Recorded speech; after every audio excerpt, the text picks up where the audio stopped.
उत्तर प्रदेश के एक छोटे से शहर में बसा शर्मा परिवार किसी जमाने में अपने संयुक्त परिवार और प्रेमपूर्ण रिश्तों के लिए जाना जाता था। घर के मुखिया जयनिवास शर्मा, उनके 3 बेटे विवेक, अमर और संजीव, और उनकी पत्नियां सुशीला, रिया और केजल, साथ में उनके बच्चे। पूरा घर कभी खुशियों से गूंजता था। बड़ा सा आंगन जहां शाम को सब मिलकर बैठते, ठंडी हवा के साथ चाय और पकौड़ों का मजा लेते। लेकिन वक्त के साथ परिवार के रिश्तों में भी बदलाव आने लगे। रसोई में हलचल मची है। सुशीला और रिया चाय बना रही है। केजल बच्चों को स्कूल भेजने की तैयारी में है। बाहर दादाजी जयनिवास अखबार पढ़ रहे हैं। सुशीला कहती है, अरे रिया, जरा चीनी देना, चाय फीकी लगेगी। रिया कहती है, लो भाभी, वैसे भी आजकल चाय में मिठास कम हो गई है, बस जिंदगी में कड़वाहट बढ़ गई है। सुशीला ठंडी सांस भरती है। उधर हॉल में विवेक और अमर ऑफिस जाने की तैयारी कर रहे हैं। विवेक कहता है, भाई साहब, आजकल ऑफिस में काम का दबाव बहुत बढ़ गया है, ऊपर से घर की जिम्मेदारियां भी संभालनी पड़ती है। अमर कहता है, हाँ, और अब तो पापा भी रिटायर हो चुके हैं, घर का खर्चा भी बढ़ रहा है। पीछे से जयनिवास जी अखबार रखते हुए बोलते हैं, बेटा, घर का खर्चा तो हमेशा से ही रहा है, लेकिन पहले यह परिवार का खर्चा हुआ करता था, अब सिर्फ व्यक्तिगत जिम्मेदारी बनता जा रहा है। छोटा बेटा संजीव कहता है, पापा, अब जमाना बदल गया है, हर कोई अपनी जिंदगी में आगे बढ़ना चाहता है। जयनिवास जी चुप हो जाते हैं, लेकिन उनके चेहरे पर उदासी साफ झलकती है। संयुक्त परिवार में अब दरार दिखने लगी थी। शाम के समय छत पर पूरा परिवार बैठा है, लेकिन बातचीत में पहले जैसी गर्मजोशी नहीं है। हर कोई मोबाइल में लगा है। जयनिवास जी अपने पुराने दिनों को याद करते हैं। पहले जब हम तुम्हारी उम्र के थे तो पूरा परिवार साथ बैठकर खाना खाता था। अब देखो, सबके हाथ में फोन है, लेकिन दिलों में दूरी बढ़ रही है। रिया कहती है, बाबूजी, अब समय बदल गया है, हम भी चाहते हैं कि परिवार साथ रहे, लेकिन आजकल की लाइफस्टाइल ही ऐसी हो गई है। सुशीला कहती है, हाँ पिताजी, आजकल हर किसी को अपनी प्राइवेसी चाहिए होती है। जयनिवास जी एक गहरी सांस लेते हैं। संजीव के बेटे रोहन के स्कूल में एडमिशन का मामला भी चल रहा था। संजीव चाहता था कि उसका बेटा किसी बड़े शहर के स्कूल में पढ़े, लेकिन जयनिवास जी इससे सहमत नहीं थे।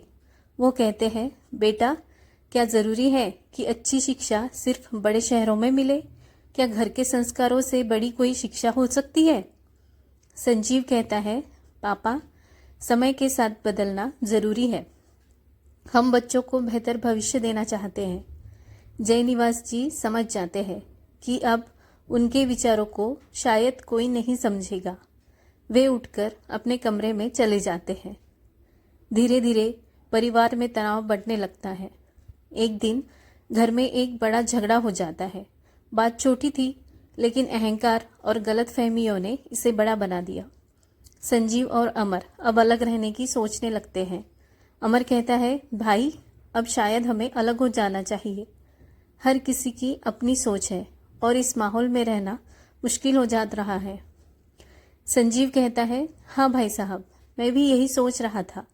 मैं और केजल अलग घर लेने की सोच रहे हैं। विवेक को यह सुनकर दुख होता है, लेकिन वह भी चुप रहता है। वह जानता है कि अब परिवार को एक रखना मुश्किल है। विवेक कहता है, अगर यही सही लगता है तो ठीक है, लेकिन पापा मम्मी का क्या होगा? सुशीला कहती है, बिल्कुल, उनके बारे में भी तो सोचो। लेकिन जब एक बार दरार आ जाती है तो उसे भरना मुश्किल हो जाता है। आखिरकार संजीव और अमर ने अलग घर लेने का फैसला कर लिया। जयनिवास जी और उनकी पत्नी अकेले रह जाते हैं। संजीव और अमर अपना सामान पैक कर रहे हैं। उनकी पत्नी अभी जाने के लिए तैयार है, लेकिन घर का माहौल भारी है। दादी चुपचाप आंसू बहा रही हैं। जयनिवास आंसू रोकते हुए कहते हैं, जाओ बेटा, अगर यही तुम्हारी खुशी है। लेकिन याद रखना, घर सिर्फ ईंटों से नहीं, रिश्तों से बनता है। संजीव और अमर एक पल के लिए रुकते हैं, लेकिन अहंकार उन्हें जाने से रोकता नहीं है। वे अपने अपने नए घर में चले जाते हैं। घर अब वीरान हो जाता है। विवेक और सुशीला अकेले अपने माता पिता का सहारा बनते हैं। समय बीतता जाता है। संजीव और अमर को धीरे धीरे एहसास होने लगता है कि उन्होंने गलती की। उनकी नई जिंदगी में सुख सुविधाएं हैं, लेकिन वह अपनापन नहीं जो संयुक्त परिवार में था। संजीव केजल से कहता है, केजल, क्या तुम्हें कभी पापा मम्मी की याद नहीं आती? केजल कहती है, सच कहूँ तो आती है, लेकिन अब हम वापस कैसे जा सकते हैं? अमर रिया से कहता है, रिया, घर में सब कुछ है, लेकिन मन खाली खाली लगता है। बच्चों को दादा दादी की कहानियाँ सुनने को नहीं मिलती। रिया कहती है, हाँ, सही कह रहे हो। कभी कभी लगता है हमने कुछ बहुत कीमती खो दिया। धीरे धीरे दोनों भाइयों को अपनी गलती का एहसास होता है, लेकिन सवाल यह था कि क्या परिवार फिर से जुड़ पाएगा? संजीव और अमर के नए घरों में भले ही सारी सुविधाएं थी, लेकिन अंदरूनी सुकून नहीं था। दोनों परिवारों में छोटी छोटी बातों पर तनाव बढ़ने लगा। बच्चों को दादा दादी की कहानियां सुनने को नहीं मिलती थी। त्योहारों का मज़ा फीका पड़ने लगा था। एक दिन संजीव अपने ऑफिस से लौट रहा था, तभी रास्ते में उसकी गाड़ी ट्रैफिक में फंस गई। वह आसपास के माहौल को देख रहा था। सामने एक बुजुर्ग अपने पोते को गोद में उठाए हुए हंस हंस कर बातें कर रहे थे। यह देखकर संजीव की आंखें नम हो गई। उसे अपने पिता जयनिवास जी की याद आ गई।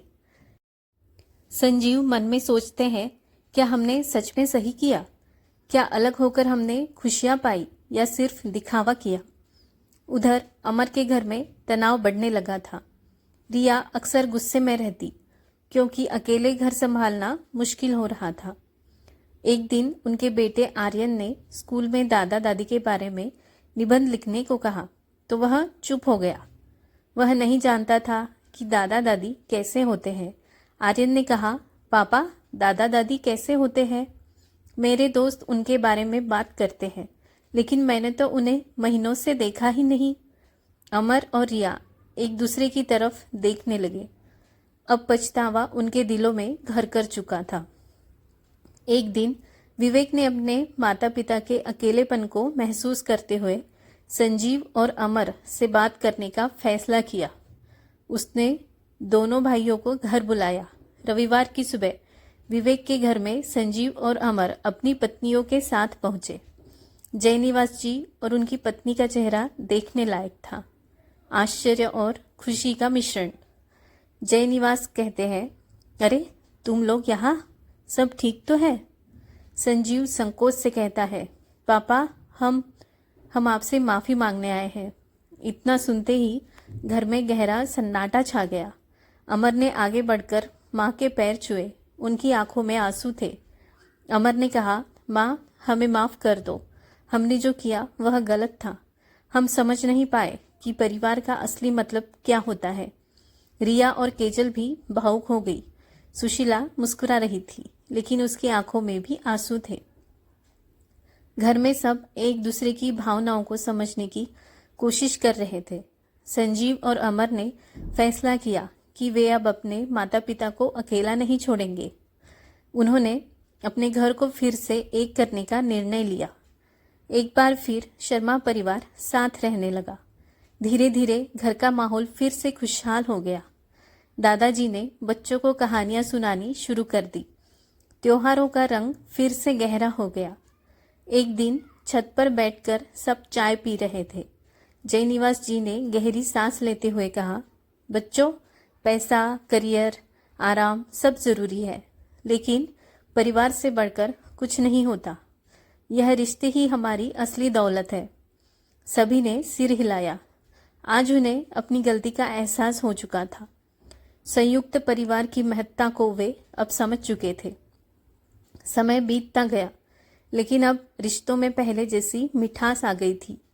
छोटे मोटे झगड़े होते थे, लेकिन अब सभी उन्हें समझदारी से सुलझा लेते थे। एक दिन अमर ने अपने बेटे आर्यन से पूछा, अब तो तुम्हें पता चल गया ना कि दादा दादी कैसे होते हैं? आर्यन ने मुस्कुराते हुए कहा, हाँ पापा, अब मैं अपने दोस्तों को भी बता सकता हूँ कि दादा दादी का प्यार क्या होता है। पूरा परिवार हंस पड़ा। रिश्तों की डोर जो एक बार कमजोर हो गई थी, अब और भी मजबूत हो चुकी थी। परिवार सिर्फ खून का रिश्ता नहीं होता, बल्कि एक एहसास होता है जिसे समझना और निभाना बहुत ज़रूरी है। तो दोस्तों, आपको ये कहानी कैसे लगी है नीचे कमेंट सेक्शन में ज़रूर बताएं। मैं आपसे जल्द ही मिलती हूँ अपने अगले वीडियो में एक नई कहानी के साथ। धन्यवाद।